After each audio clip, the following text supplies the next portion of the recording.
So I'm doing something new that I've never done on the podcast before. You all have been telling me that you want more behind the scenes content of what I'm working on. And so I have my good friend Frannie, and what we're doing is I'm interviewing her for the book that I'm writing. It's called The Ladders of Wealth. I'm trying to publish it next year sometime. And I'm talking to all of these great creators and entrepreneurs who have a really interesting wealth journey and just understanding the key skills that they learned throughout their journey so that I can help share those stories and unpack them for you in the book. So rather than doing that behind the scenes or over a cup of coffee, I thought, why not hang out in the studio, record the whole session, and share it for you. So I hope you enjoy this episode with my friend Frannie. LinkedIn is not normally where I start a episode, but I pulled up your LinkedIn. Oh no. And I'm not criticizing your LinkedIn in any way. I just thought that the job history was interesting. So first, you and I were going to school at the same college at the same time for the same degree. Weird. So in 2006, I was going to Boise State for graphic design. That's crazy. And you were there at the same time for graphic design. Weird. We must have had some overlap. Well, I only lasted one semester in the art department. That makes sense. But then that wasn't the main thing I was getting at in your experience. You have 16 years and 5 months of running your own company. Damn. And that's the entirety of your work experience. It's not very diversified, is it? But it doesn't have to be. If only I had updated my job description every time that my business model has changed, it would look a lot more exciting. So before we dive in, first, what is Ampersand and what do you do? We'll go with today. Today, yeah. So we are a full service branding agency for small businesses, and we focus on social media being the main place where that's all going to land. So it's all about helping businesses tell their story with a cohesive brand, voice, and visuals. And you do work for a lot of our friends. You've done a lot of work for me, like all of my headshots that you did. Yep. I know. I love it. Every time I see your headshots pop up. And I feel like I kind of pushed that on you. I was like, Nathan, you need new headshots. Yes, you did. And you were 100% right.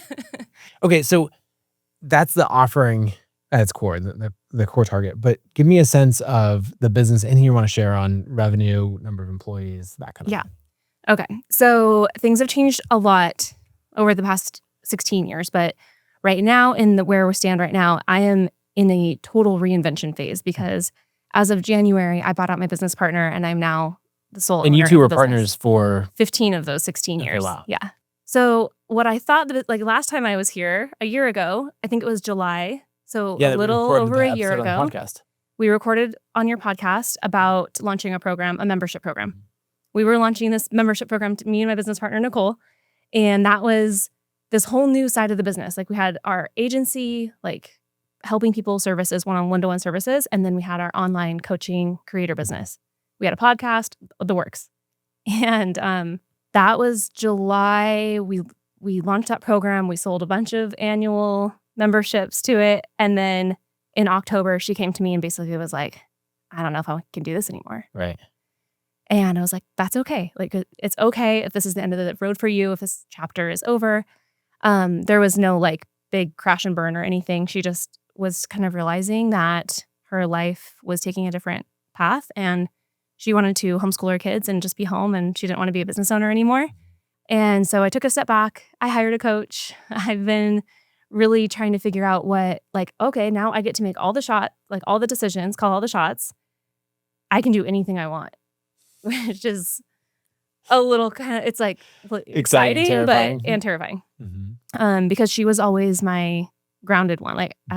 She was always the one that would poke the holes in the ideas and be like, well, we didn't think about this and that. And I was a little more risky. And so anyway, I didn't really know what I wanted. I wanted to be able to start with a fresh canvas. And so we decided to take a step back from the membership. And I've been focusing on really trying to figure out how to scale the agency side of things this year. Yeah. What I've been really focusing on this year is pouring myself back into hold on, what are we doing here and who are we serving? So I also parted ways with my director of operations at the same time. And I jumped all in elbows deep into, I do all of the sales calls now. So same thing that you're doing here with me was my reasoning for it. I wanted to be actually talking to the clients. I wanted to be really understanding what it was that their pain points were and where they were in their business and what they were looking for to solve that. there's a difference between just like getting a brand photo shoot, a one-off, coming into the studio and getting a photo shoot, and then having somebody that really feels like a partner that's ongoing. So I have just been doing a lot of asking questions and trying to figure out how I want to tweak our offers and build something that is really replicatable. So is most of the revenue now like recurring agency services or one-off? Not yet.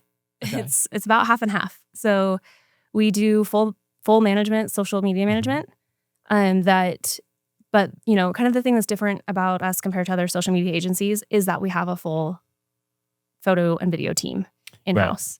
Right. Yep. So we are able to create the content and deploy the content and strategize with our clients all within our small team. So it's not all getting like farmed out. And not that there's anything wrong with that, but that's kind of why people like working with us, is a very boutique experience, and we feel like an extension of your team. Yep. So about half of our revenue is recurring social media management clients, and the other half is just one-off projects. And that's where I have gotten stuck, because I'm like, Okay. I have to be selling my ass off, which I did Q1. I like crushed it. I was like, oh my It's gosh. also this feeling of like, okay, it's just me. Yeah. Like, can I make this work on my own? Like you have. It was a feeling of watch me make this work. Yeah. I was like, I have to back myself into a corner, and I did. And I sold my way out of it, and I sold my way right into fulfillment of having to fulfill all the stuff I just sold. Okay. So I got into a little bit of a pickle in Q2 where I wasn't able to focus on the sales as much. And now we are working on taking all of this information that I've gathered over the past 6 months and creating a new sort of like hybrid offer between our agency services and the social media management that is more recurring revenue, but without people having to commit to full management. Yep. So it'll be like ongoing photo shoots and video shoots where then we just deliver the content to them. So same thing we always have been doing, just a reframe. Okay, so I'm going to show you in my ladders framework. We've got time for money, and then diving into your services, businesses, and productized services. So you really, it sounds like, spend a lot of time in the charging by the project on your own services business, and then are really like halfway into recurring productized services. Is that right? Yes. And then as you moved up through it, right? Originally it was you doing a bunch of the work, but then you've gotten into like the team providing a lot of the work. Like how, like in the fulfillment side, how much of that is you versus the team now? The whole like who does the work thing has been my biggest challenge. And I work with Barrett, my coach, and he's like, I swear if he were here in Boise, he'd be like at my house, like pulling the laptop out of my hands. Oh, because you're like, oh yeah, I'll just fix up this campaign. And he's like, no, you're not. You have a whole team for that. Yeah. He's like, I'm sorry, who did you think was going to do that? And I'm like, I guess I'm going to do it. He's like, what do you mean? So it's been really good to really look at that and think about, just because I can do it, or I can jump in and maybe, save some profit, or, make some more profit happen that month because I don't have to outsource something. Right. To really be able to think about how it's taking me out of the roles that I need to be doing. And it's like, I've heard this a gazillion times in a million different ways, but until it really clicks for you, it's like, oh. And for me, it's never been nobody else can do it as good as me. That's not it at all. In fact, I think most of my team does a better job at stuff than me. So what happened this year, one story was related to this. I have 2 employees. So my team is small. There's 6 full-time employees and myself. And I have a photo team, which is a producer, a retoucher, and a photographer. My photographer let me know she was pregnant, and then my retoucher let me know she was pregnant. And so I had 2 maternity leaves coming up. You staggered this a little differently than you did. Yeah. And at least they staggered it. Like one came back and then the other one left. So that was good. They weren't both out at the same time. And I have never dealt with that before. Like, I'm a very small company. I don't have big policy. We do have a maternity leave policy, but I've never had to use it. Right. And I was like, yeah, whatever. We'll be fine. Don't worry about it. And then Barrett kept asking me like, okay, what's the plan for the maternity leave time? Because he knew it was stressing me out, like that I knew it was coming up. And I was subconsciously putting my foot on the brakes with selling photo shoots because I didn't really know exactly how we were going to fulfill when the photographer was gone. other than okay, me that's doing it. interesting. Yeah, so the balance between sales and fulfillment. Yeah. That's another case where it pops up. Another case where it popped up. And he said, who's going to do the photo shoots when Katie's on maternity leave? And I was like, I guess I'm going to do them. Like, I don't see anybody else here, you know? And he was like, well, okay, what if that wasn't an option? What would you do? And I was like, I guess. He's like, what if you absolutely just could not physically do it, or you were sick or something? Like, what would happen? It's like, I guess I'd have to have somebody else come in and shoot it. And like, but they would still get our process, like, and our producer and our retoucher and our studio and like, right? Yep. It's like, well, could somebody else do it? Yeah. Well, how much would that cost? I don't know. Let's do the math. And once we really broke it down, of course, our profit margins would be less for those months, but it would at least bring in enough revenue to cover the salaries of the other people on the photo team and keep them going and keep the business going until she got back. Like, at the worst case scenario, we're not going to lose money. We're not going to lose money, which if I just completely halt photo shoots and I still have 2 other salaries to pay, we would lose money. So that was like kind of nice to just do that math and look at it that way and go, okay, so I found a couple of other photographers that we talked to. They came and shadowed us on some shoots. They were already super talented, experienced photographers. And I was like, oh, we can have subcontractor photographers? This is like something I've never thought about before. Yep. And it kind of cracked open a whole new way of looking at delegating. I now have this like little arsenal of contractors that I can call on anytime because they're all integrated and set up. And I have their direct deposit ready to go. I mean, it's just like ready to go now. So now I feel like I can sell as much as I want because I can deploy a team that was bigger than my full-time in-house salary team. Right. Oh, that's interesting. Because before you couldn't outsell what one photographer with maybe you as a backup could do. Yeah. And then now you're going, oh wait, I can sell significantly more. I can sell triple that. How does that change the mindset for you in sales? Like, have you already started to show up differently in the sales process? Yeah, it's changed the way I think about how I'm building a new offer. So I'm not thinking about what is our capacity anymore. I'm like, what if we could serve an unlimited amount of people? What if we had 100 people on this? Could I make it, like, could I bring that together and make it happen if I had airtight systems and workflows for it? And I could, like, it would act, maybe we do an average of like 12 to 15 photo shoots a month. But like, what if I wanted to do 100? I mean, that's a crazy number, but what if? Then all it would take would be like 4 more subcontractors. So I'm thinking about a bunch of things here, but like the core skill that I feel like is really important in going from ladder 2 of like time for money, we're getting a team in there and all of that. And then as you're productizing it and you're moving up in ladder 3, you have this blessing and a curse. And it's the way that I've operated my business as well, of like, I can do most of the jobs in the business. And so then you're like, wow, look at this superpower that I have. Any of your jobs, I can do to some extent. Yeah. But then realizing like, if you let that get out of hand, that is probably the biggest thing holding things back. So like the core skill in that I hear you learning is to not do the fulfillment yourself. It's don't do the fulfillment yourself. Like, was I at a photo shoot last Thursday shooting? Yes.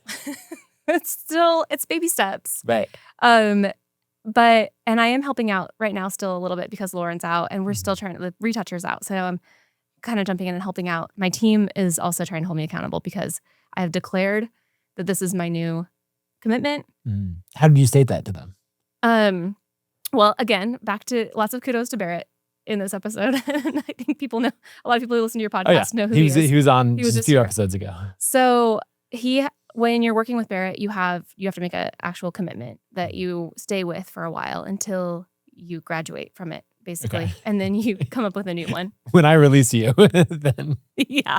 It's like, do you feel like, so when he started working with me at the beginning of the year, my commitment was that I commit to trusting in my creativity and being open to opportunities that challenge me. Okay. Because I was feeling some imposter syndrome. Like, can I do this on my own? Doing all of the strategy for clients. Like, what if I can't come up with something like by myself? It was just, that was happening a lot. So trusting in my creativity was like a big one that I needed to overcome, and being open to opportunities that challenged me. Anyway, a couple months ago, I was like, or maybe a month ago, I was like, oh yeah, I've got that. like I'm good on those two things now. I don't feel any resistance there. So it was time to come up with a new commitment.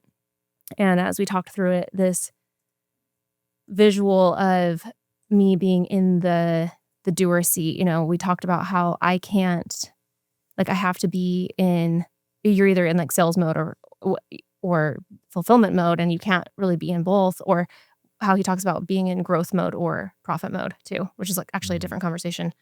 But it was all making sense to me. And I was like, I had this visual of a grocery store CEO, like working at the register and cashing out people and filling up their bags. And I was like, that's what I'm doing when I'm getting in there and getting in the weeds and doing the work and doing the fulfillment. I'm having fun. I get that interaction. I get that payoff and those like back and forth, and I get to see the happy customers, and I get to like hand them their bags and say, have a great day. And it's like fun. And it's not that you're below doing those things. Right. It's that if you're doing that, then nobody's the CEO. Right. You've abdicated the CEO job.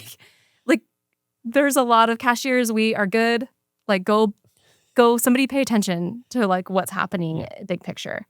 And so it was that sort of realization that I was like, okay, I am committed to being the CEO, not the cashier. And I told that story to my team. And I was like, I realize I have to be in this. I also just got back from a mastermind retreat with Jasmine Star. And my biggest takeaway from that was, I don't actually really know my financials very well.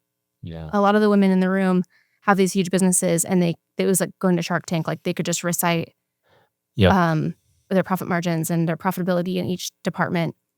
And I have kind of the bare minimum like bookkeeping organization happening, but not a lot of... You're running profitably and you're paying the right taxes and all of that. Exactly. And everything that gets reconciled, and then I see a P&L and I go, oh, bummer. It's lower, I thought, Department didn't do as much as it did last month or whatever. And then I think, how do I bring in more business? And I focus on bringing money in. I'm good at that. I'm good at selling and bringing more in. And then I don't pay attention to like where it's going as much. So when I got back from that, I also made the decision to hire my husband actually as our CFO. And we brought him in about 3 weeks ago, and it's been awesome. So that's kind of where we're at now with the changes that have happened and what we're focusing on. And we're just really trying to understand how much time are we spending on things and how much does that cost? Yep. Something I've never really done, honestly, embarrassingly. Well, I mean, there's so many aspects to it. And there's other people in their businesses who have like gone super deep in the numbers and the unit economics and all of this is profitable. And they're like, but you don't actually have a customer pipeline. You don't actually have all these other things. And so in all of the skills to learn, like you have to pick them and sequence them. Yeah. And so I think that makes sense. So we talked about the skill of not doing fulfillment yourself, knowing your financials really is the thing that you're working on most actively right now.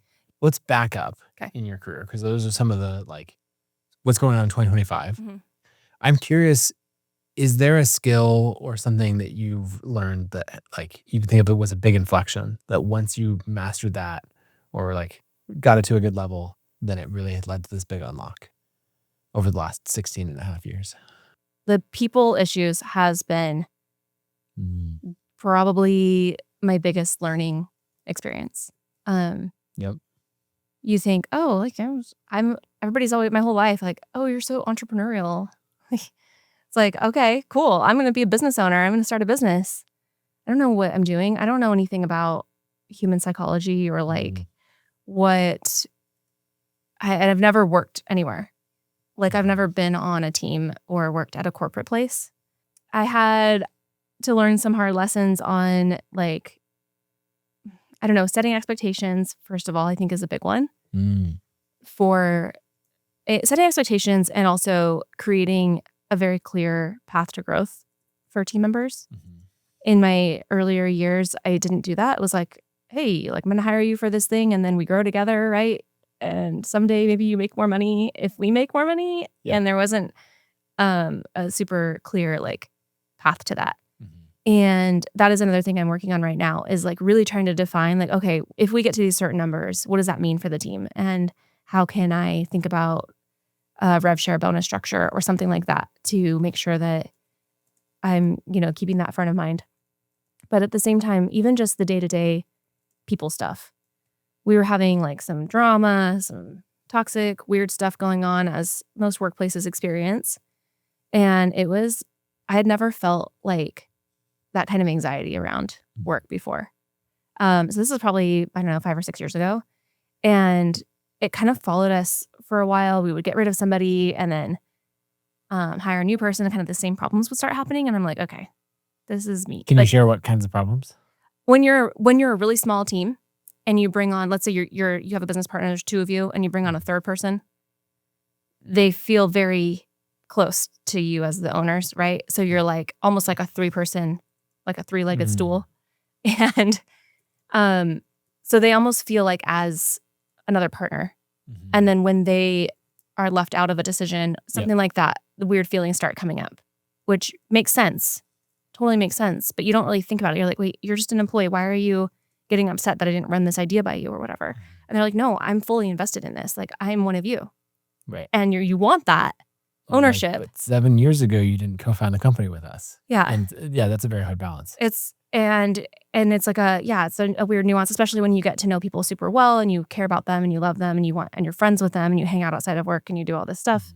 And then all of a sudden they start like having these really strong boundaries that they didn't have before, and things start getting weird. And then you hire another person, and then there's like a new sibling in the house. Those are some of the things that kind of happened, and we weren't ready for growth with like the people, and we didn't know how to make them feel included and be transparent with them without giving up too much of the like ownership of the business and the decision making. Is that a problem that you're still facing today? No, absolutely not. And so there's a pretty stark difference. Again. Like what's different in how you operate today versus how you operated then? Or if you were trying to teach someone else to like overcome that? Now it's a conversation. Well, actually I have everybody on my team has been with us for over a year, and then some of the people have been with us for 3 to 4 years. And the people who have been with us the longest have kind of gone through some of that with us, like some of that transition and us learning. But when we brought in EOS, the biggest shift for me was Jennifer, who was our EOS implementer, had us do a values setting, a values creation activity. And we had company values that were forward-facing for our clients about how we deliver and how we like care about our projects, but we didn't have like internal set of values for our team. And she had us create, like the EOS way of doing it is you think about the people that you just love on your team, that you're like, she said, if you could have 100 of these people, you could go to the moon. Like, who are those people? And then what is it about those people that makes them so great for your business? So we came up with all these traits, and then we created 5 core values out of those traits. Like we combined them all and consolidated them into little buckets. And then we named them fun names, and I wrote a value speech, and it's like the best. And we have these really super custom values now that we use as a people analyzer to score people against. Okay. So what's an example of? So one of them is full hands in, full hands out, which is from Nicole and I both came from being servers in restaurants before we were. It's not on my LinkedIn, but I worked at many restaurants before. I've waited tables a lot, which I think service industry is like an amazing start to entrepreneurship. Anyway, one of the things they say a lot there is full hands in, full hands out, which means if I'm walking through the kitchen back or through the restaurant back to the kitchen and I'm walking past a bunch of people's tables, they're not my section, but they have dishes to clear, trash, the table needs something. You fill your hands before you walk back into the kitchen. You unload their dishes, and then you don't leave the kitchen without your hands full either. So there will be an expo standing there yelling at you, full hands in, full hands out. Like, you get ridiculed if you come back with empty hands because you're not being a team player. And when we pinpointed that our team members that were really making things work well were doing that. They were looking around and just jumping in, just basically like going, whatever needed to be done. Yeah. You notice what needs to be done, you do it. It's kind of a more specific take on like integrity. You can just have like a value called integrity, you know? Because I don't know how to implement integrity specifically in day-to-day, other than like, some some big like, well, don't do that. Yeah. But full hands in, full hands out, you're like, oh, okay, I Yeah. can totally understand that. And that might not be a value that applies to another company. For us, what it means to me is that one thing we also did was the people who we didn't want to have on our team, and we identified the traits that they had as well. Yeah. And one of the things I don't ever want to hear, like, you will not have a job at Ampersand if I ever hear somebody say, that's not in my job description. Right. Or you didn't hire me to do that. Mm-hmm. And I have heard that before. And that is like the biggest red flag to me. I understand where in some places that's important that you have like a clear job description and a set of roles. But in our little small team, in a 6 to 10 person company, yeah, it's not going to work. So that's what full hands in, full hands out means to me. Nothing is below anybody, and we jump in. So that's an example. So we have 5 of them, and there's this like little chart. And when we do one-on-ones with the team every quarter, they self-assess, plus minus or a plus/minus. Mm-hmm. And it's like, okay, how are you doing on full hands out? How are you doing on make it look easy? That's another one. Mm-hmm. How are you doing on act like you own the place? These are, if you are scoring more than 2 minuses, you're probably not a good culture fit for our team anymore. Mm-hmm. And that's a tough conversation. But it takes the emotion out of it, and it does, it's like on paper. So it's awesome. Yeah. Okay, what are the other 2? Okay, so you're quizzing me. Okay, act like you own the place. Yep. Full hands in, full hands out. Better than yesterday, which is basically like a growth mindset, 1% better kind of idea. So be better than yesterday. And what competition? Ooh, okay. Tell me about what competition. What competition to us basically means that you have a lot of pride in where you work. Like, you're excited to tell people that you work at Ampersand. You believe that we're a category of one, and that we aren't like competitive in a way that we're trying to beat somebody else, because nobody else does what we do. For the people that we do it for. We're the best option for them. There are other brand photographers, there are other social media agencies, but we're friends with all of them, and we like share everything openly with them, because we know that they're not actually our competition. It's an abundance mindset. Yeah, I love that. So in working with the team, what I'm realizing is there's a shift that you made, and it's really the same shift that you made with clients, of going from everything is bespoke and one off to you've systematized it. Mm-hmm. And it's exactly, I mean, it's productizing a service, yeah. And productizing a team where you're just like, cool, here's the standard scorecard, and, the self-assessment, everyone can know, hey, what should I work on and all that. And it's like, well, we had that conversation, last week, like, what came up from that? Are there any other similarities between productizing the service for clients versus the team? I love a good framework and a system. And if something can get me out of my head and get me out of like spinning out on why is this happening, or why is this person not fitting into the culture or whatever, and then being able to just look at this on paper and make it objective, it's huge. So the similarity, I guess, is with the one-to-one services, like when we're doing these constant project-based things, and I'm doing these building custom packages for people, or these huge branding projects that we've done a few of, we have never really, like your guys' kit rebrand. We don't do massive rebrands like that. Yep. We work with smaller businesses, and we do create like brand guidelines and all of that for them. And it's really fun to do a full brand rebrand or a brand from scratch. But if I were to do something like that for a big company, which I have before, every time we do it, it's like recreating the process just for that project. Mm-hmm. And it's just so much time and energy going into breaking it a million times in order to get it right. And then you're like, wait, I can't ever replicate that because it was so custom. Right. And that's the same thing with the people. Like if you're bringing in people in and you're going, okay, well for you, because your work style is this, we're going to let you have these different, we're going to build a position around a person. Then they leave. You can't pop somebody else into that spot. A principle or a skill is you can't build a position around a person. Right.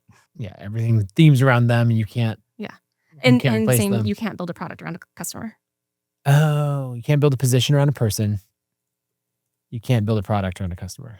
I mean, that's the similarity I'm kind of like gathering here is because, you can, But then you just put all this time and energy into one person that like goes away. Right. And so like you could have individual takeaways from a customer or a team member. And it's like, okay, this is the role or this is the product that I want to create. Yeah. I mean, I think in the beginning, it's part of the process with the product building thing. But like what you're doing, what I've been doing lately is just, I think I have an idea for a product. Now I'm going to run it by people. I'm going to talk to people, ask them what their pain points are and get their reaction before I launch. I'm not just going to, a past version of me would have come up with an idea in the morning and like launched it that night. Yeah. And then wondered why it didn't work. Right. You know? So now I kind of really let that marinate and go through that process before I launch it like quietly to a few people and then iterate from there. Make sure it's going to work for like the majority of people. So I've got a lot of good stuff on building the right team, and there's a lot of parallels to experiences I've had. Is there anything else on building a team that's really stood out to you, or like a key skill or tactic that you've implemented? Something new that I just tried it the first time and I'm going to keep doing this was we were recently hiring a new social media manager. And instead of just putting out the job description and getting applications and resumes and doing interviews, I gave a very specific prompt to make a reel, an Instagram reel to send us. And I gave them like a Dropbox folder to put it in and through it's a type form and it said, upload your reel here. I got like, I'd say I probably got like 55. It was looking for a local person. Yep. Applications, like 55 applications. 4 people made the reel. Okay. And so you already eliminated 95%. Okay, a bunch of people had the audacity to email a follow-up. When are you going to be doing interviews? Like, would love to check in on my application. And I got a little salty and I went on Instagram stories and I was like, look, if you applied for this job to be a social media manager and you can't make a reel for the application, and then like you're not getting an email back. Right. You're just not. And so the people that did submit the reels, there were some really good ones. And we went through the interview process with them. And I was like, this is kind of wild. It just eliminated the whole process of having to interview all these people that can't even follow instructions on the application process. I was like, well, they must not really want the job that much. Right. And I was able to see firsthand, like, okay, if you're proud enough to send this in as your job application, this is the level of work that you're going to create for our clients. And I could see a sample of their work. So I know that sometimes it depends on the role that you're hiring for, whether or not you're paying for a sample project, like paying them for their time. I don't ever want to like put out spec work or something like that. I wouldn't have them do a project for a client or something. You're like, here's the client. I need 55 samples and we'll choose the best one. People do that. They do. It's true. So I'm not here for that, but getting to see a sample of their work before you even go into the interview process is probably going to be something that I do going forward. Even if it's for like an operations role or something, I'd say, hey, here's a problem. How would you solve this problem? Right. And just get an idea of how they think. And I think that's going to be, I don't have a lot of experience with it yet, but it felt really good to just feel like I was really in control of like the hiring process and not feeling, I don't know, it's so hard to have to go through all those interviews and stuff. Yeah. And so it filters so much, and if you're hiring always is a ton of work. And then, if you're hiring a remote role, then you can just get crazy number of applicants or all of this stuff. And so filtering it down. And so many hiring managers will take on the entire burden themselves. And they're like, well, I guess I'm reviewing 700 applicants this weekend. And a couple quick things that I do. One, I email, if I ever put out a role that gets way too many applicants, I just email everyone one quick question. Like, hey, would you mind, just ask them to do something simple that should maybe take 5 minutes. And I would say about only half the people ever reply. And so they're like, cool. If you can reply to an email within 36 hours during business days, like you've at least earned me looking at, an application, right? So we eliminate a lot. But then test projects make a huge difference. So like one that I did this was years ago now. This must have been 2017 or something. I was hiring an executive assistant. I'd never had an executive assistant before. We put out this role and I got 1,000 job applications. Oh my gosh. And I was like, oh boy. And you were okay with that being remote? Yeah, I was. Okay. I ended up finding someone locally or who was already planning to move to Boise. But I gave, a sample project. So I'd send out whatever the filter email question was, like basically, are you still interested in the job? Is this is there a human on the other end of this application? Right. Or did you just like spray your resume to a bunch of places? Yeah. So I did that, narrowed it down to maybe 500 people or 300 people or something. And then I sent out my sample project and I said, hey, please don't spend more than 20 minutes on this. But in a few weeks, I'm going to the Everything Food Conference in Salt Lake City. And I would like to take a handful of the speakers out to dinner. Give me a suggestion of 3 restaurants that I should consider. You don't need to call the restaurants like, yeah, don't actually book it. Yeah. I don't need 500 300 reservations. And the goal was to scope it down really tight. Cause on one hand, this was a real thing, but I didn't need, I didn't want to be asking. Wow, that's a great test project. Cause it's like, how are they going to approach this? Like, are they going to ask me a bunch of questions back first? Right. So there was a bunch of things. A lot of people asked like, cool, what's the venue for the conference? Instant out. Because a quick Google search would tell you, I gave you the conference name and the city. Yeah. People would ask the dates. You're instant out. But then there was other things, like people who would say like, okay, great, it's on these dates. So, here's who has reservations available. I'm like, okay, I just asked for the restaurant. You say who that is actually available. So that was good. But other people would be like, so we've got Olive Garden and Cheesecake Factory. And I'm like, this is a food vloggers conference. I'm like, you take them to the Olive Garden. Could you imagine? And you should become a client. And, so there's things like, okay, well, you didn't, whether or not, we're not going to debate whether Cheesecake Factory is. That was one of the restaurants I worked at. Okay. Yeah. It's great. Great place, but not where I'm taking clients. My 11-year-old loves it. So, but it's exactly that thing of like, can you read the room enough to be like, oh, for this group of people, we're going to need, like, I might be thrilled at Cheesecake Factory, but I'm not going to take food bloggers there. It would be memorable. It would be. I should do it just as a joke next time. Hosting this exclusive dinner. Oh, that's fantastic. Just around the corner. Can we get the Rotunda area? Yeah. Exactly. But a long way of saying that those test projects have been really, really meaningful. Yeah. Another one that what did the winning person do? Did you get an amazing? Yeah, it was a fairly simple task, so I got great recommendations. And I was waiting for you to say like they looked up like what speakers I should invite, and then they went to their socials and they found that they love sushi, and then they recommended. Because it actually wasn't. I'm going to find the person to hire out of this. Okay. I was trying to get down to the 15 people that I want to interview, or the 50 people that I want to look at their resumes in detail. Yeah. And so it was that screening step. But another one that we do is we'll just ask people to submit a video and just say, hey, will you send in a 2 to 3 minute video explaining how your background is relevant for this role, or just anything, where you're like, not asking you to do a huge amount of work. Now, people want to take it seriously, so they'll often spend an hour to make, because they'll think about what do I want to say, Well, yeah, if you really want that job. Right. And you're applying for a company that specializes in creator economy, like a nice video goes a long way, or a well thought out video. Yeah. I think the video thing is huge. I think I'll do the same thing, like even if it's not a social media role. Right. Like I want some video. And you get to see their enthusiasm, their communication skills. Yeah.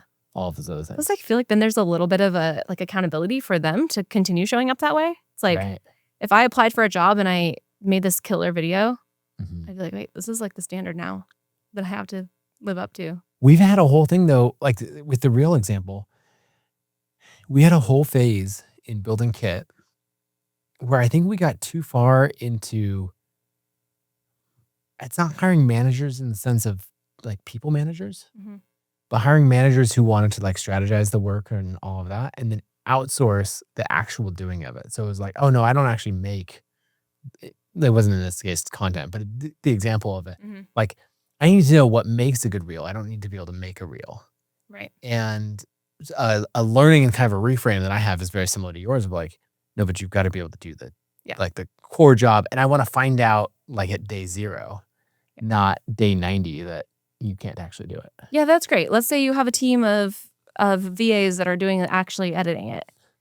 And then at the last second, a client's like, hey, I need this change. You're going to have to go in there and do it. Right. You have to be able to, and you have to be able to speak the language to give feedback to your team, if you are managing people.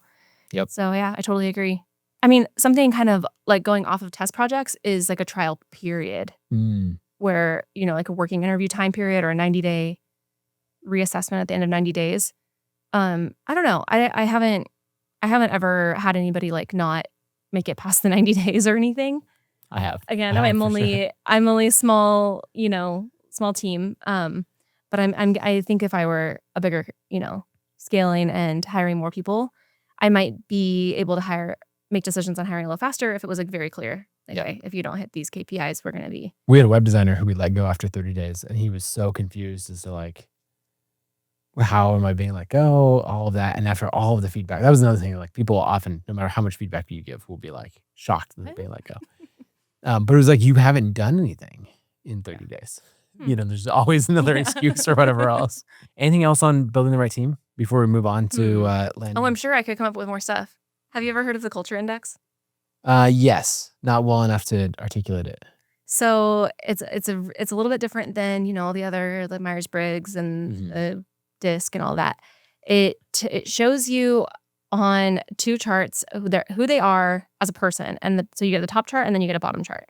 Okay. And there are a series of colored letters, colored circles that have letters attached to them, and they mean stuff. So you have to basically work with somebody like an expert to help you read. It's like reading a tarot cards or something. Okay. Yeah. I've kind of learned how to look at them and get enough information out of it. But basically, it assigns you to an archetype. There's like 12 different ones. So for example, I'm a trailblazer. Okay. And I'm in the entrepreneurial category. There's like 4 different profiles in that one. So if you look at my chart, you'll see my highest trait is like the red one, which is drive, competitiveness, like wanting to win, assertive, being like knowing what you want and going for it, right? And then the yellow one is the next one, which is like personal relationships and sociability. Like how much do you like being around people? How do you care what people think about you? So they all have positive and negative traits associated, every color. So it's like you might, if you're high on the red like me, you're very driven and like a go-getter, but you can also be a little intense, maybe like too much. Okay. And then there's the next color, which is blue, and that is your speed / efficiency / patience. So if you're really fast, you're probably not very patient. Yep. And so there's the pros and cons. So I'm very fast and not very patient. And then your last one is the green one. I can't remember what it's actually called, but what I associate it to is follow through. So it's kind of wild when you look at these for your team members and people you know really well. And it's been highly accurate for us to be like, okay, depending on what type of role they're going to be in. So like the web designer, he might be highly creative and like really methodical in the way he thinks, and he might be technically skilled, but maybe his follow through just is not good. And his speed is really slow. So he could be the type of person that would do well in middle management where he's like strategizing for the site, doing the site mapping, but then he has like developers underneath him. To actually bring it to life. Yeah. And so you can actually look at this and see, okay, is this person, so like my retoucher, Lauren, her chart literally shows you on paper, she loves repetitive, doing the same thing over and over, like having high predictability and like not in a bad way, but like a factory worker type of person. Very high standards, attention to detail, like type A, the lists, everything. She can spot like a, color difference. You're like, these are the same. And she's like, they are not the exactly. same. Yeah. So she's a perfect person for that role. Right. And when you look at their top chart, so their top chart is like who they are as a person, and then their bottom chart is how they feel at work. So the top chart will never change. Every time you take the test, you'll always get the same result. But the bottom one will change just depending on how you're feeling at your job. So you can look at these and tell if somebody is overworked, if they are completely turning their personality inside out for the job because of how they think they're supposed to be showing up. Yeah. So it's like you think that you need to be less assertive. So your red dot will be over here instead of over here. Or you think that you need to be faster, or you need to be having more follow through. And so when you look at mine, they're often very different from each other because I'm not operating in my zone of genius. I'm working too much in the fulfillment. Okay. Because I'm not built for that. like I would be a terrible employee, I think. It would never. I don't know. Besides the Cheesecake Factory, no one will ever know. Tempting as it is sometimes to go apply for a job, I'm like, I know I would get fired. Yeah. Like, I'd be like, what if we changed everything? And they're like, no, just do what we asked you to do. Like, that would be me. And so it's kind of cool. We do use that, and we look at it, a couple times throughout the year to assess. So I can go to somebody and be like, hey, looking at this, this is telling me that you're, near or over capacity. You're putting too many energy units toward work. And you can correct things before they completely explode. So cool. That's a cool tool that I really like and understand. I like it. Okay, so the next thing that I want to dive into is landing and keeping clients. I did agency work and client work back in the day, but I'm a little out of it. And so now, just been selling software for a long time. And so I'm curious for you, sales is such an important thing for you, and you do it in the least salesy possible way ever. Like, everyone I talk to who works with you is just like, Frannie's the best, and like so thrilled about it. And so I'm curious, was sales always really easy for you? Or were there times or things that you had to learn along the way? Oh, what a great question. And that's cool that people have told you that. Sales is easy if you believe in the product that you're selling. Okay. And if you're excited about it. You don't want to buy something from somebody who's like all heavy and dreadful about the thing. Yeah. Like, clients are already heavy and dreadful anyway. Like, every single client says, like, I hate having to do social media. I absolutely despise it. But I know that it works. And I know that my business needs to be online and I need to be creating. And they're like, I can do it, but I just won't stay consistent. I need some accountability. I need like a partner. Or when I do it, I don't feel like the quality is good enough. And I don't really think it's representing my brand well. I don't know where to shoot it, whether the lighting, and they just have so many mental blocks. And as much as you want to try to tell somebody like, hey, it's okay, just post, just get on there and talk. Like, you'll build a personal brand. It's going to be, it might take time, but you'll figure it out. They're like, no, I want it to look perfect and sound perfect from like day one, And so, I don't know. I just ask questions. I will get on a sales call. And usually within the first minute or so, I can tell if it's somebody that's going to be a good fit and somebody that I actually want to work with. Okay. And that shapes the whole rest of the conversation and everything. Do you ever just hang up? Or like, thanks so much for your time. I haven't ever hung up. I've got to go pick up the kids from a thing they're at that I forgot about. I had one that made my blood boil. Like, I actually wanted to hang up on her. Because oh my gosh, it's like going to bring back the feelings. Like, we don't have to go there. Oh, but it's like kind of funny. I don't know. Maybe this is a good story. Yep. So we do have a digital product that we sell. That's like, we run ads to it. It's a brand guide Canva template. And what's cool about it is it's a SLO offer. It's a self-liquidating. Like, it pays for itself and it has like some upsells and stuff, but it's not optimized. Like, we're not paying attention to it that much, but it just runs all the time. And I have an ads manager that handles that. So, single digital product. And what's funny is people will see that and they'll go check it out. And they're like, oh, I need brand guidelines for my business. Maybe I should buy this template. And then they're like, wait, I don't have stuff to put in this yet. Right. So they are like, maybe I should just hire this company to help me do that. And they book a discovery call.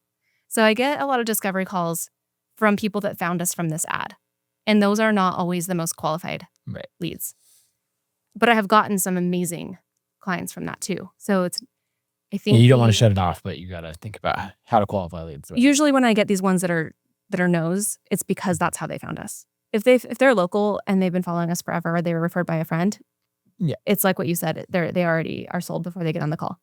These people are brand new to us, pretty cold audience. Like, they've seen this ad. Maybe they went and checked out our website or something. And anyway, this one person was like, I just need to go viral on social media or whatever. Like, she was telling me what she needed us to do for her or whatever. And I was like, oh, what platform do you think your audience is on? Like, is it Instagram? Is it LinkedIn? Like, what? Where are we going here? And she was like, well, I don't know. And I said, just what's your hunch? Like, if you had to guess, because you know your audience more. I mean, if you hire us, like we will learn your audience really well. But right now I've been talking to you for about 30 seconds. I don't know that yet. What's your hunch? Like, where are they hanging out? And she goes, well, why would I know that? I'm asking you. You're the expert. And I was just like, okay. I think I said that. I think I said it just like that. Said, well, after about a minute of talking to you, I don't know that yet. We'd have to do some discovery to figure that out. I'm just curious, but let's just say it's Instagram because that's where you found us. Mm-hmm. I'm guessing that's where you're most comfortable. We'll kind of go with that, And I started asking her some more questions, and she said, I've just realized I need somebody like you that says like every other word. So maybe your client is belittling you from the beginning. It's not going to work Then out. I'm all of a sudden super self-conscious. I'm like, okay, I know this is a problem. I've listened to myself on podcasts and speak, and but I just talk, and I don't think before I talk. It's part of my whole culture index thing. And I just said, I don't know if this is going to be the right fit. And she's, oh, no, never mind. I'm sorry. It's okay. Like, we'll just keep going. So I stayed on this call, and she just kind of kept irking me. And finally, I was like, you know what? I have a hard stop in 2 minutes. I'm going to send you an email with a proposal, and we'll go from there. And of course, never heard back from her. That was an extreme one, but most of the time at the beginning of the call, I can just tell from if they're coming from a place of desperation, like this has to work for me. I've tried it, like I want to hire you and I need a guaranteed ROI and I need it to I'm like, well, hey, look, we can do our best to share your brand, get you visibility, bring people, get more reach. But ultimately, your product has to be awesome. Your sales pages have to be good. You have to have a good conversion and sales process to go along with all the marketing. So that's out of our hands. If you don't already have a proof of concept and demand for your product, adding social media isn't going to fix that. Yep. So I can kind of usually suss that out at the beginning. But when they say things like, I know it works, but I just don't have time, those kinds of things, I'm like, oh yeah, this is perfect. Like, let's go. Right. Yeah, there's a lot of material there. Yeah, because they already have seen, they've probably done it themselves. They've probably turned on the machine before and really dialed in like the strategy and the batch created some content or had a photo shoot a few years ago and now the photos are just old and they miss having that fresh library of content. They have felt that before. Yep. They know how to tap into that rather than somebody who's just living in like my business is never going to work for me, Yeah. One thing that I'm wondering is, we got to the checklists in like process and client fulfillment and in culture and working with the team. Do you have a checklist in that like first client call where you're like, okay, they're working from a place of abundance, not desperation. Yeah. We're vibing right off the bat, like these things to I don't have a system for that, but I'm going to make one now.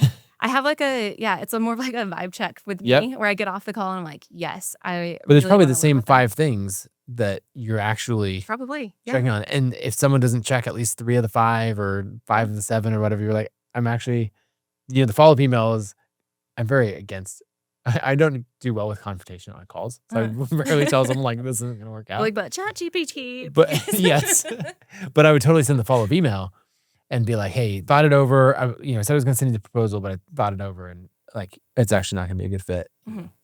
Check out these other resources or go this other direction. Yeah. I haven't, that's a great, I am going to make the checklist. Yeah. I'm going to do that like tomorrow because that would be really cool to be able to just look at a piece of paper and go, okay, or go back to some of the ones that maybe I thought felt really good and then they didn't end up hiring us. Right. And run them through that same lens. Or the ones that hired you and ended up being bad fit clients. Yeah. And then see like, oh, could I have known that? Yeah. And could I have saved a bunch of pain? I really don't have any. I don't we don't get nightmare clients. It doesn't happen. Yeah. We attract, because I'm like this on my calls. Right. I'm not a person that you're not going to actually get. Yeah. I'm pretty, I've even gotten on calls before and been like, wow, I probably should have been more professional. Tone that down a little bit. No, but it works. You're looking for a client agency fit. And so I probably turn people away sometimes if they're really buttoned up, and I'm just I could just talk to them forever. We'll just go on. We'll Yeah. tell stories or whatever.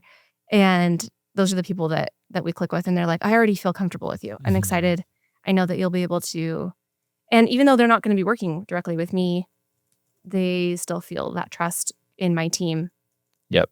By way of, people are also really surprised to be getting on a sales call with the owner of the company. A lot of times they're like, whoa, seriously? You know? And I'm like, yeah, isn't that like white glove service here, you know? But I'm like, that's not the plan forever. Right. But it does help, I think, being business owner to business owner, really being able to relate to the struggles that they're having. Are there any friends of yours or maybe businesses that you've become clients of where you just want to like pull them aside and be like, okay, so your product is good, but like when it comes to landing clients, like just like if you could give unsolicited feedback or something like that, and we don't have to call it him specifically, but just that sort of thing of like maybe some of these things that you do really naturally that and skills that you've developed that don't come naturally to other people, but you're like, this actually really matters. When you said that, the only thing that comes to mind for me are the people who are using these like really hard-hitting sales call tactics that work, but I don't think they breed loyalty with people. Like these sales scripts that are, I've been on the receiving end of those, and I know I'm being like having like psychological warfare done on me. Yeah. And I like could do the whole script start to finish. And I'm on that side of Instagram with sales gurus saying like, here's what you should say. And here's how to like get like handle objections and all this stuff. And I understand that. And I understand, you know, I've written sales pages and done copy and I think there's a place for that. But when you just really listen to people and ask them questions and you don't try to sell them something they don't need, you build so much more trust with them. Yeah, I've heard a phrase is like, if we're across the negotiating table, like how do I come around and sit on the same side of the table as you? Love that. And then like we're both looking at the product and being like, should you buy this? Yeah. Like let's figure it out together. And the more you can say like, oh no, you actually shouldn't, and here's why. Like, yeah, either you're not ready. There's these other things. Yeah. That stuff is really good. And I mean, it is a skill, and I guess it is sort of a tactic as well, but it's not, the sale isn't the end goal. Like the end goal is that I'm trying to build a brand and a company that attracts the right type of client that I don't have to sell. Yep. I like You that. know? So I think when you're doing a launch or whatever and you're doing ads and things like that, it's all good. Like we got to get that urgency and the scarcity and all of that stuff going in order to help people make a decision quicker. But when you're selling as an agency and you're selling like a high ticket or ongoing retainer relationship, I personally want my people to feel like really, really good about that decision and almost have already made it before they get on the call, and it's just talking logistics at that point. So you talked about like the hard-hitting sales tactics, that doesn't breed loyalty. So getting into the other side of it, like, okay, keeping clients. Are there any like painful examples of losing clients and then like learning the skill later so that doesn't happen again? Or anything that you do in particular in order to retain clients? My biggest reflection on that is, for us, the business owner needs to be at the table. Our ideal client is a company where the business owner is part of the conversation with us, not like a marketing team full of a bunch of employees that are like 3 levels down from the owner. So that would be a company that probably needs to bring it internally or maybe outsource little pieces and parts, but they're not going to hire an agency like us to do it. So, which is why we love helping people with personal brands, because it's like the person who's building it is the brand. And the only clients that we've lost, usually it's because of that. Usually it's because the person that we're working with is not the person who, like the marketing manager had buy-in for it. Yes. But the actual decision maker is someone else who's not involved. Yeah. And then becomes involved someone. They all of a sudden jump in. They don't know what we've been doing. And then they say, why haven't we gotten results faster? Or what are you doing? What the hell is this? And it's like, hold on, we all had this plan, but you weren't part of it in the beginning. And so that's the only time that we've had any kind of issues like that. Or working with fractional marketing people, but are helping the company like as a third party person, and they hire us. It's like too removed. Oh yeah. That Yep. is, but usually if we are sitting at the table with the person that owns the company, we are able to create a trustworthy, loyal relationship.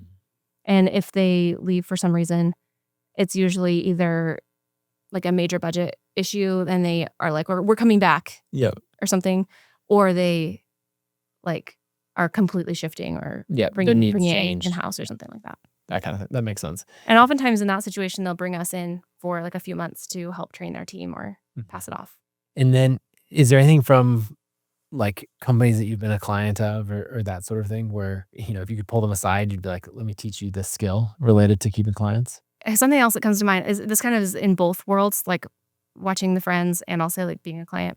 I've always had this philosophy of, I think this is one of the reasons why I'm still standing and why I have seen friends have businesses that just crash and burn, or like they end up having their reputation just shredded online. Yep.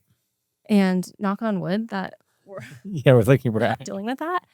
But if you have a pissed off client or somebody who doesn't feel like they got what they paid for, yeah, absolutely. Here, take your money back. Right. Like, I'm not going to fine tooth comb through that contract and hold you to a payment or take you to court or something. It's just not worth it.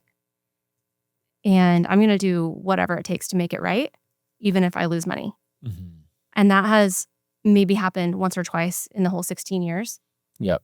I mean, one time I had when we shot weddings, I had a client say, the wedding was canceled like a week before the wedding and they wanted all their money back.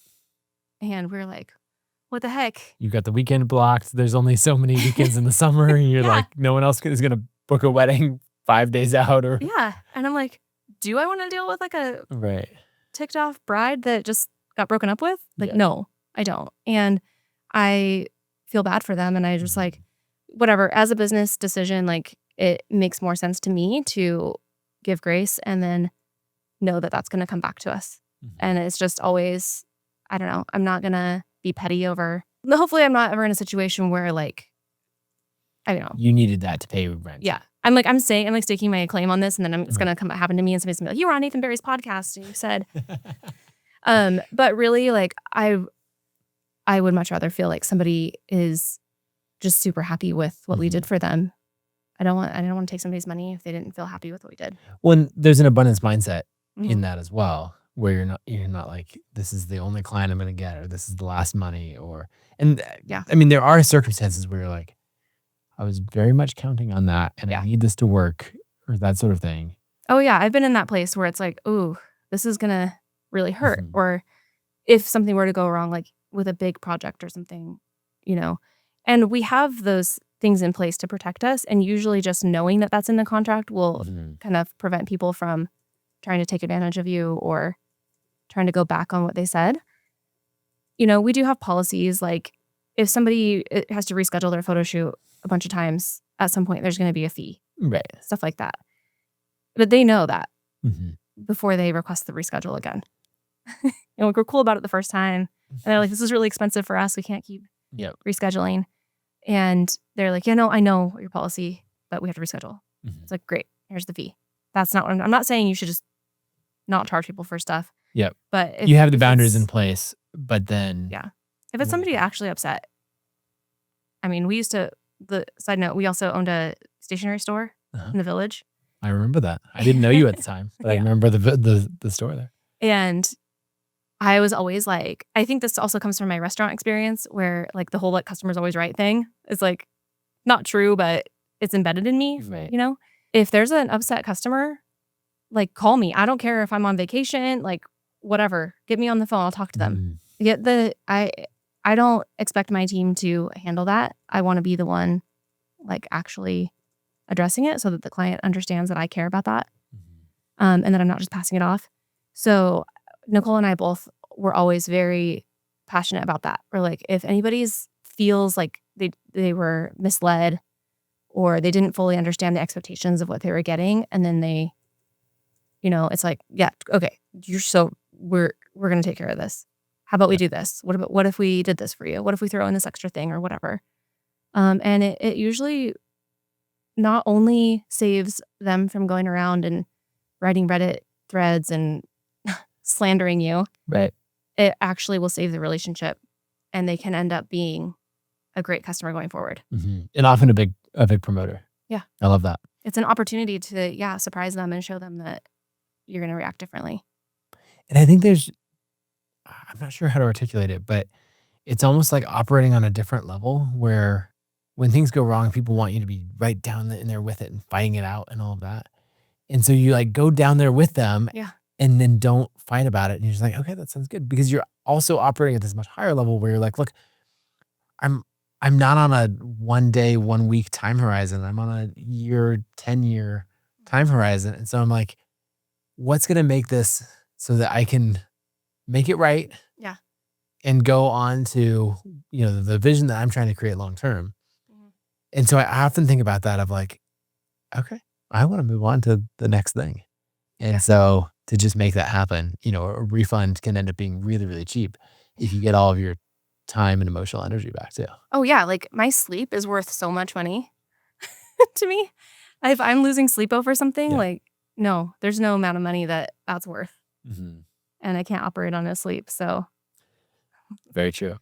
You reminded me of that. Have you seen that? Okay. There's a TikTok or a reel a skit where this woman walks into a cheese store or something. I haven't seen this. And she's like, this cheese had hair on it. This is disgusting. I want my money back. And the worker goes, do you have a receipt? And she's like, no, but it has the logo on it. I got it here. And she goes, okay, here's your money back. And she's like, what? Oh. And the cashier goes, oh, did you want to fight about it? And she's like, kind of. And the cashier's like, no, I'm not giving you a refund. And they go through this whole like screaming match, and she storms out. And she's like, thank you. That was nice. It's like, yeah, sometimes people just want to fight. Right. Did you want to fight about it? Yeah, because you're just like, someone comes in and they bring in all of this other energy, right? Yeah. Who knows what else they're dealing with? Yeah, it could be all kinds of things. It's not about you in any way. And they're like, I'm here to have a fight. And then you're like, I'm not here to have a fight. Like, yeah, there you go. Yeah, that makes sense. Well, I can talk to you for a very long time about all of this. There's a few things that we covered that I just want to recap. The first thing that I think is really important is the skill of not doing fulfillment yourself. And so I appreciate like you diving into the one. I can't wait to come back and tell you that I've mastered that one. Because you're seeing how, like in the ladders, how it's mandatory to get like productized services dialed in. Okay, did you just always know that? Have you been good at that from the beginning? No. Oh, absolutely not. If you ask my team, there's still things that I'm like actively doing. And they're like, did you really need to send that customer support request? Did you need to, or not request, answer that ticket? Yeah. Or designing things. It took me a long time to get out of a lot of those things. And there's still areas that I'm. Do you think sometimes it's good for you to get back into that a little bit and like answer a couple of requests or do those things like just to stay in touch with it? Like what's the healthy balance? Well, I think that your analogy of the grocery store CEO is a really good one, because the CEO showing up to fill the gap, because someone called in sick is a terrible idea. But the CEO showing up to work the line, talk to customers and observe and learn, and doing that 1 day a month is a fantastic idea because it has an entirely different purpose. Yeah. And, it has the purpose of setting the culture and understanding what is actually happening, not in the spreadsheets or whatever else, but what's happening in the stores. And like, that's so, so different. And so it's all about the intent. If the intent is to learn, then absolutely. But that's like, it's very easy to step in and out of, and there's no necessity there. But if the intent is to close the gap, then it points to a much more serious problem. Yeah. Wow. I love that. That's like, thanks, Nathan. It is a really important distinction, because I'm like, well, I can't say I'm never gonna, jump in and handle a customer ticket or whatever. A friend of mine, Jess, CEO of Love Every, she's known for this too. Like she will see like somebody will comment like a negative comment or a question or like a suggestion or whatever on like an Instagram post. And the next thing you know, she'll like cancel her appointments for the day and be on the phone with that customer for like 2 hours. And then all of a sudden she's like, we're going to shoot a book with this family and we're going to do all this stuff, and the team's like, oh my gosh, like, what are we going to do? But I just love that about her. And that she really wants to understand the customer. Right. But it's not out of a necessity of like, we don't have enough customer service reps. Right. Like, because you didn't solve that with a system. Yeah, that is the difference. And I'm doing it because there's the gap. Right. So it's a capacity problem. Okay. I really like that. The other one, building the team, but basically you can't build a position around a person. You can't build a product around one customer. That really stands out. Like the similarities between building a team that can really execute and building a product and service are very similar. And then diving into like the core values and the internal facing core values. Because I think everybody gets that wrong, where they do not even the generic external core values, but they do like the customized external core values. Yeah. And you still can't use them as a scorecard in the same way. Like Kit has them, but they're not as actionable. There's gaps in them. And so like one thing that I'm going to do is sit down and be like, okay, what are the gaps on this? That whole thing about the customers and the team, that was good. I think so too. I'm gonna have to. Well, like the full hands in, full hands out is so clear that someone's like, what is that? You explain it and they're like, cool, I will never forget that visual. So then another piece of that we didn't talk about was she had us write a values speech from him. So we did the thing on the whiteboard. They didn't have names yet. It was like a bunch of words circled. Like these words kind of all go together. What does that look like? What does that mean? Like it means like teamwork and all these things, whatever. So once I really started thinking about it and kind of writing and stuff, I came up with Full Hands in, Full Hands Out to be the title of that one. And then there's a story that goes along with it of the working in the restaurant. And then there's an example from somebody on our team of how that was implemented. Right. And so when I read the speech out loud, which actually I made a video, like a little animated video of it, and we send it like to a new team member when they onboard and stuff. And it's super cheesy, but it's like, it's awesome. Right. And it's like, oh, with the what competition, there's a story about how Grace, who's on our team, went and she came back on a Monday meeting and she told us how excited she was to show the project that she was working on to her grandpa.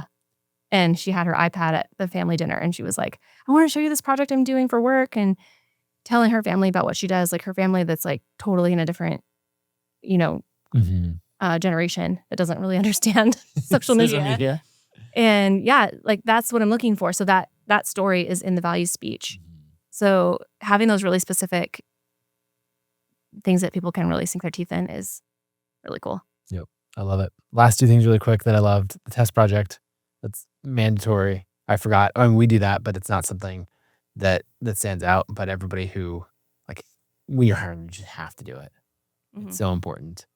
And then also, the other thing I'm thinking about is just the system in the sales process, like that checklist of, hey, are they fitting, a good fit client, for us? They might be a great client for someone else, but even to be able to standardize that. Because then what I want for you is getting to that point where a portion or eventually all of the inbound calls are being handled by someone on your team so that you can be tackling the next big problem. Yeah, my plan was to do the sales calls for 6 months, and here we are in September. And I haven't offloaded those yet, but it is the plan to eventually offload that too. Yeah. So I can just do stuff like this all the time. There you go. Yeah, we can just hang out and record content. Yeah. What your team's like, what did you do today? I'm like, I was at Kit Studios all day, just hanging out. That would be a great indicator that I had the my level team of systems working that without needing me to be there. Yeah. Oh, that sounds good. Well, Frannie, congrats on 16 and a half years. Thank you. Running your own business. It's a really long time. Having exactly one job. Where should people go if they want to check out your work, Ampersand, all of that? Yeah. Frannie Pack is my personal Instagram where I do the most this kind of thing. And then Ampersand and _ Studios on Instagram. Instagram is our spot. Sounds good. So find us there. I love it. Thanks so much for coming on. Yeah, thank you. If you enjoyed this episode, go to YouTube and search The Nathan Barry Show. Then hit subscribe and make sure to like the video and drop a comment. I'd love to hear what some of your favorite parts of the video were, and also just who else do you think we should have on the show. Thank you so much for listening.